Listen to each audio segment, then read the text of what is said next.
El precio del barril de petróleo West Texas Intermediate, referencia estadounidense del mercado, superó este domingo los $100, un precio que no se veía desde julio de 2022. Esto, por supuesto, impulsado por la guerra en Medio Oriente. Marzo de 2026. La guerra en Irán ha provocado la pérdida de 10 millones de barriles diarios en el mercado global y el estrecho de Hormuz, por donde pasa el 20% de la oferta mundial, es la clave de todo. Y el mundo entra en pánico por el impacto de este cambio. Pareciera que la geopolítica de la energía sigue girando en torno al viejo oro negro. Sin embargo, la situación es mucho más compleja. La guerra por el petróleo es apenas una parte de este rompecabezas global. En el Cono Sur, por ejemplo, se libra otra batalla, una más silenciosa pero igual de importante. Estamos hablando del litio, la energía del futuro. Hoy, en Bajo la Lupa, nos preguntamos, ¿quién manda realmente en este desorden energético? ¿Los dueños de los pozos o los dueños de la tecnología?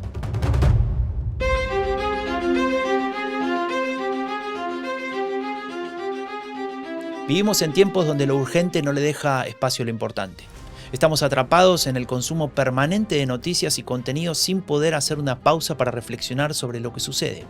Pero es momento de poner freno. Estamos entrando en una nueva fase donde ciertos consensos están en crisis. Por eso ha llegado el momento de poner nuestra nueva realidad bajo la lupa. El podcast de Diálogo Político. Soy Franco de Ledone.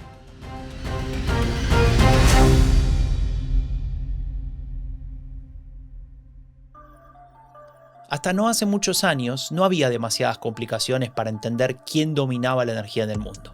Aquellos países que disponían de reservas de combustibles fósiles podían considerarse no solo privilegiados por los ingresos que esto le podían proveer, sino actores fundamentales de la geopolítica global, jugadores clave de los que dependía la economía y la estabilidad en todo el globo.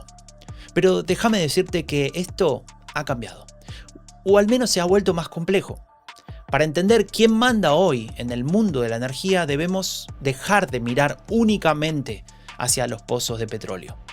Esto aseguran Nicolás Albertoni y Bruno Binetti, autores del artículo La geopolítica de la energía y sus nuevos ejes globales, de la edición especial de Diálogo Político, que de hecho ya está disponible en dialogopolitico.org. Albertoni fue vicecanciller de Uruguay entre 2022 y 2025, y Binetti es especialista en transición energética y geopolítica. Según los autores, estamos viviendo una reconfiguración total de las jerarquías de poder. Ya no se trata solo de quién tiene el recurso, sino de quién posee la tecnología para transformarlo. Pero vayamos paso a paso. Es importante comprender que estamos viviendo un proceso de transformación, porque no es que el petróleo haya dejado de ser importante. Al contrario. De hecho, la guerra en Irán y el estrecho de Hormuz nos recuerdan que la energía fósil sigue siendo un arma de presión letal y un incentivo para iniciar y potenciar conflictos, incluso poniendo la estabilidad internacional en riesgo. Y déjame agregar algo más. Este caos en el Golfo está moviendo las piezas del tablero hacia nuestro continente. Sí, o al menos eso indica el artículo de Víctor Salmerón, titulado De Hormuz al Amazonas, cómo Sudamérica se posiciona en el tablero petrolero, publicado hace algunos días en la web de Diálogo Político. Mientras Hormuz se cierra, el Amazonas y la Patagonia se abren. Sudamérica está dejando de ser un actor secundario para posicionarse como el gran proveedor confiable de Occidente. No es solo una cuestión de reservas, es una cuestión de paz regional. Con Brasil perforando en aguas profundas, el despegue masivo de Guyana y el potencial de vaca muerta en Argentina, la región sería responsable de más del 80% del crecimiento petrolero fuera de la OPEP en los próximos 5 años. Como bien señala el analista Juan Pablo Espineto en el medio Bloomberg, ante los misiles en el Golfo, América Latina resalta por su geografía estratégica y sus recursos abundantes. Sin embargo, si nos quedamos solo con lo que pasa con el petróleo, no estaríamos entendiendo gran parte del nuevo orden mundial. Lo que está sucediendo es básicamente una reconfiguración de las jerarquías globales. Podríamos decir que se están diversificando. A los dueños del petróleo hay que sumarle los dueños de los minerales. Pero no cualquier mineral, sino los críticos. ¿Sabes qué hace durar la batería de tu celular y que los vehículos eléctricos rueden sin problema? El litio. ¿Y sabes dónde se encuentra el mayor yacimiento de litio del mundo? El triángulo del litio. Que forman Chile, Argentina y Bolivia. Pero no nos apresuremos. Antes de llegar al triángulo, volvamos al planteo de Albertoni Binetti. ¿Qué vale más? ¿Controlar el territorio, es decir, los pozos, los oleoductos y demás? ¿O las innovaciones tecnológicas que, por ejemplo, aprovechan y refinan las tierras raras, es decir, el litio o el cobalto? Los autores plantean que el cambio fundamental es que la resiliencia ha desplazado a la eficiencia. Durante décadas, el mundo buscó el petróleo más barato. Hoy, la prioridad es el suministro más seguro, aunque sea más costoso. El poder ya no reside en ser el dueño de la llave del pozo, sino ser el dueño de la llave de seguridad, aquel que garantiza que la cadena de valor no se rompa ante una crisis geopolítica. Es pasar de una lógica puramente comercial a una de supervivencia estatal. Veamos. Estados Unidos ha logrado una autonomía energética inédita gracias al shale, es decir, a los recursos energéticos no convencionales de hidrocarburos. En concreto, petróleo y gas natural. De hecho, Estados Unidos ha pasado a ser exportador neto. Para explotar sus yacimientos no convencionales, Estados Unidos ha desarrollado una infraestructura y una tecnología avanzada. Lo que, como veíamos, pone el peso no solo en el hecho de poseer el recurso natural, el pozo, sino en poseer el nodo tecnológico necesario. El punto es que pese a haberse convertido en el mayor productor de crudo con 13,2 millones de barriles diarios, el país que gobierna Donald Trump no domina la escena como en otros tiempos. Estamos hablando de algo que en Bajo la Lupa hemos abordado en muchos episodios: la influencia de China en América Latina.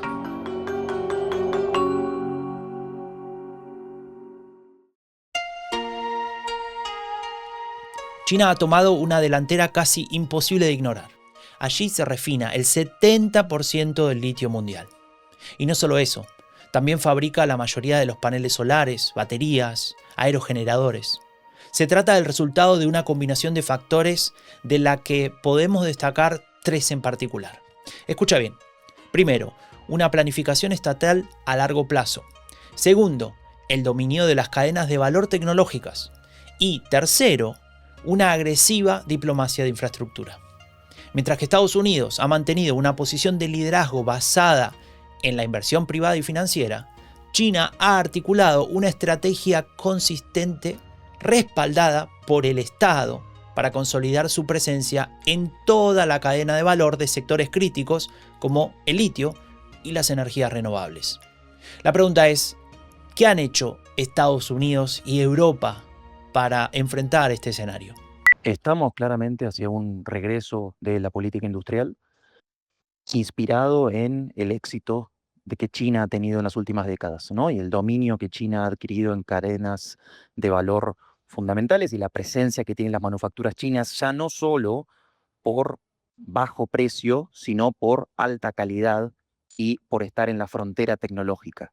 Y ese éxito de China es lo que ha llevado a Europa y a los Estados Unidos a explorar formas de alguna manera, imitar a China o competir con China utilizando instrumentos similares, incluyendo presencia directa del Estado en empresas, mucho más financiamiento público para proyectos estratégicos, una diplomacia mucho más agresiva para apoyar a empresas estadounidenses y europeas en terceros países para que conquisten mercados y crecientemente más controles a las inversiones, sobre todo que vienen de China, y obviamente también proteccionismo comercial.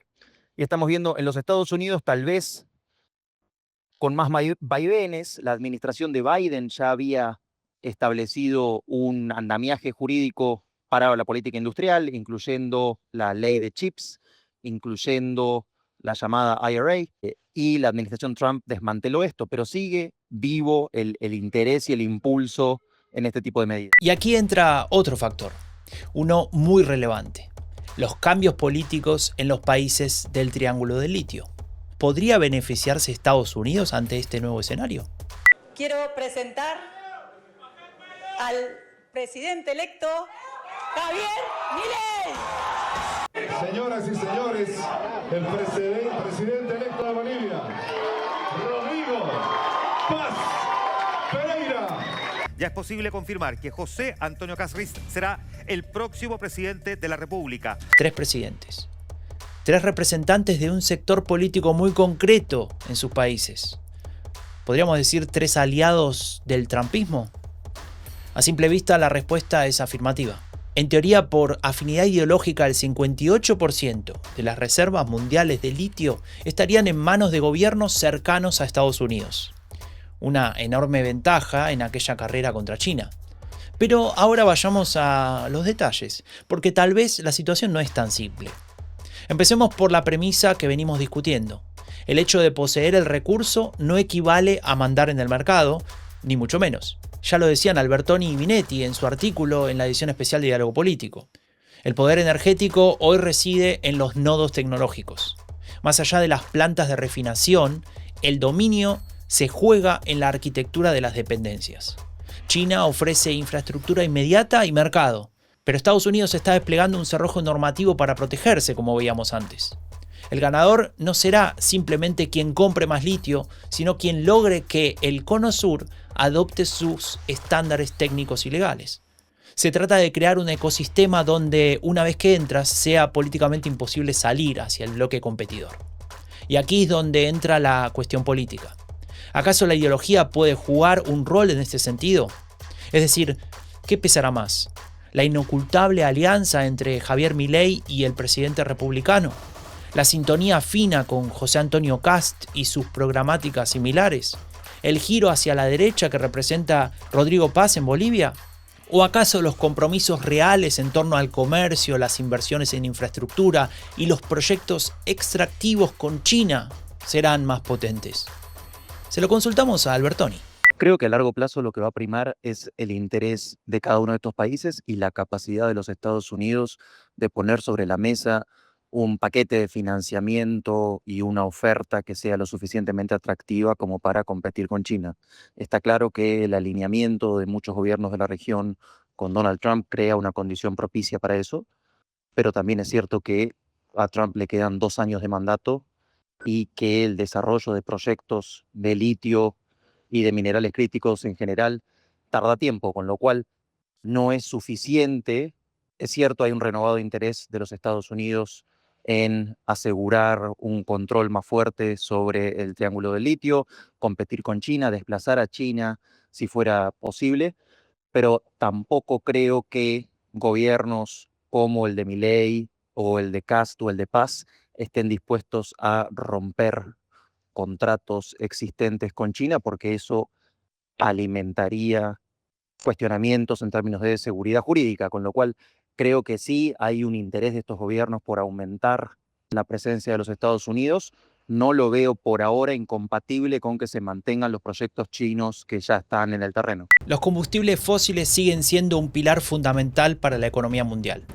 Y también sirven indudablemente como armas de presión geopolítica. Lo vimos con la guerra en Ucrania, lo vemos ahora en Irán.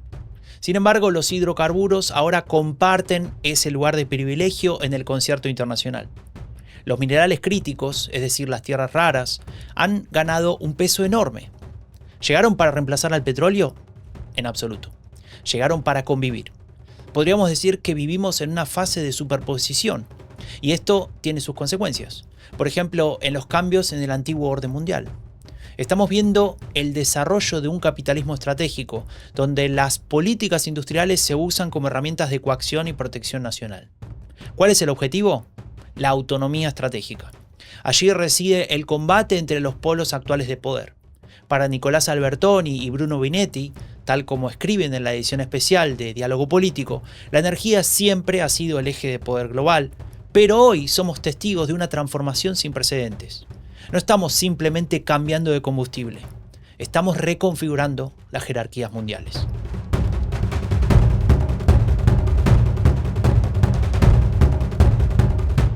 Y hasta aquí llegamos por hoy. Ingresá a dialogopolitico.org para leer más sobre la política global y latinoamericana.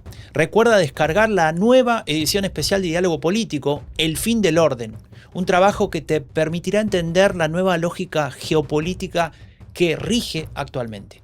No te olvides de registrarte en el newsletter para recibir cada semana lo más relevante en tu email.